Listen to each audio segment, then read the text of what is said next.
भारत के सबसे सम्मानित उद्योगपतियों में से एक रतन टाटा अब इस दुनिया में नहीं रहे हैं।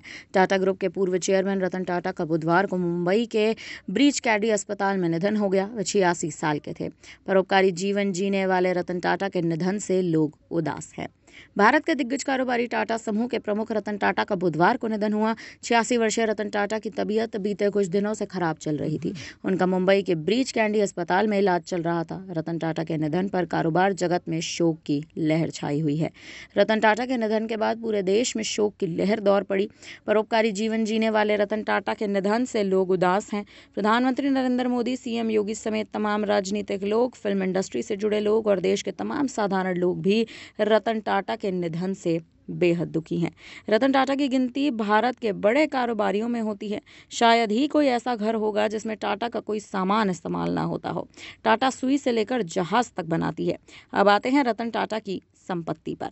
आइए नजर डालते हैं उनकी संपत्ति और उत्तराधिकारी पर। पहले जानते हैं कि कितनी संपत्ति आखिर रतन टाटा छोड़ कर गए हैं। IIFL wealth Hurun India rich list 2022 के मुताबिक टाटा ग्रुप के चेयरमैन टाटा की कुल संपत्ति 3,800 करोड़ रुपए आंकी गई थी और वे इस लिस्ट में 421वें नंबर पर थे।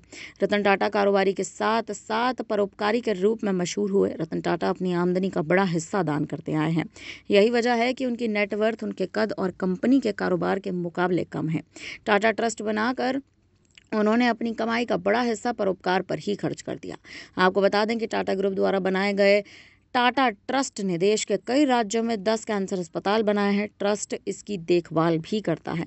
इन अस्पतालों में आर्थिक रूप से कमज़ोर लोगों का इलाज भी किया जाता है। भारतीय अरबपति रतन टाटा भारत और एशिया के सबसे अमीर व्यक्तियों में से एक रहे हैं। रतन टाटा 30 से अधिक कंपनियों के मालिक रहे हैं और विश्व के 100 से अधिक देशों में व्यापार करते आए हैं। उनको सादा जीवन जीना पसंद है। रतन टाटा की 67% आय टाटा ट्रस्ट और उसके अंतर्गत आने वाली कंपनियों से होती है। टाटा ट्रस्ट भी टाटा सन्स का ही एक हिस्सा है जो धर्मार्थ कार्यों को भी देखता नजर आया है। आजीवन बिना शादी के रहने वाले रतन टाटा की नेटवर्थ फिलहाल 3800 करोड़ रुपए है। सवाल उठ रहे हैं कि आखिर रतन टाटा के बाद टाटा ग्रुप की बागडोर किसके हाथ में होने वाली है। उनके उत्तराधिकारी पर अटकलें एक लंबे समय से लगाई जा रही हैं। अब जब उनका निधन हो चुका है तो ये चर्चा और तेज है।